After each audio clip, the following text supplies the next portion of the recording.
آزاد مملکت الله مونږ ته نصیب کو او دا نعمت په مونږ باندې وکړو او دا دومره عظیم نعمت دی دا آزاد ملک څنګه چې هر سړی ته خپل ځان عزیز دی ته تکلیف نه ځان بچ کې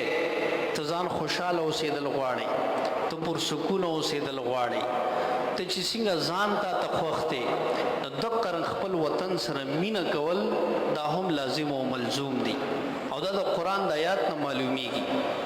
قرآن کریم کې الله رب العزت فرمایي سورۃ النساء 66 آیات کې ولو انا كتبنا عليهم ان اقتلوا انفسكم او اخرجوا من دياركم ما فعلوه الا قليل منهم ولو انهم فعلوا ما يوعظون به لكان خيرا لهم واشد تثبيتا الله وی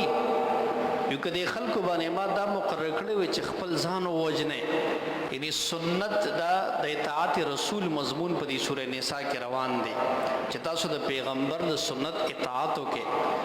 او د قرآن او سنت فیصله نافذ کړي الله وی دا دومره سګران کار نه دی خدای چې دا ماته واستنې دی ویلې چې خپل ځان قتل کړي یا خپل کلی وطن نه وځي نو ما فعلوه الا قليل منهم دا کار بتا سنو کړي نه خپل ځان وجلو او نه خپل کلی وطن پرې خو ځکه خپل ځانم خلکو ته عزیزي او خپل کلی وطنم خلکو ته عزیزي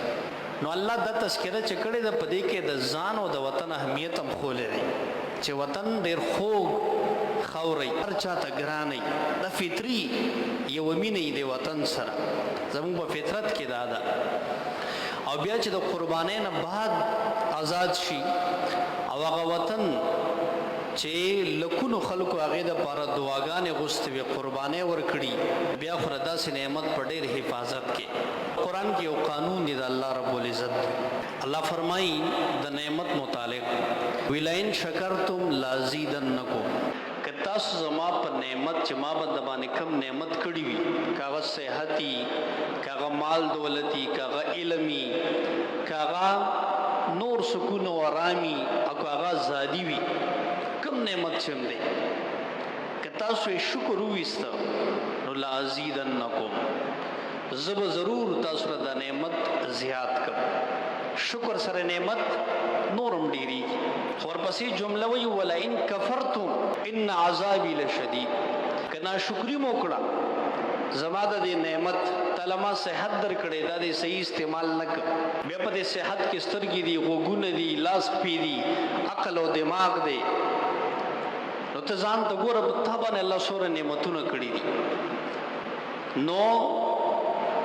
بیا تابانه الله نور نعمتونه کړي دي سکون در کړي دي کور در کړي دي مال در کړي دي اوس کو تر دې صحیح شکر ادا نه کنا شکرې دی وکړه نو الله وی ان عذابی لشدید زما عذاب ډېر سخت دی نعمت په عذاب بدل کوم دار څه بدن واخلم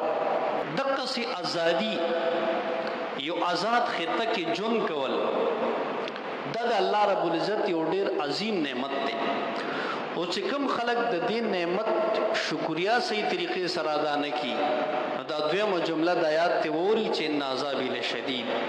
زما عذاب ډېر سخت دی الله وایي نعمت چې الله درک اوس به د شکریا طریقه مې زده کې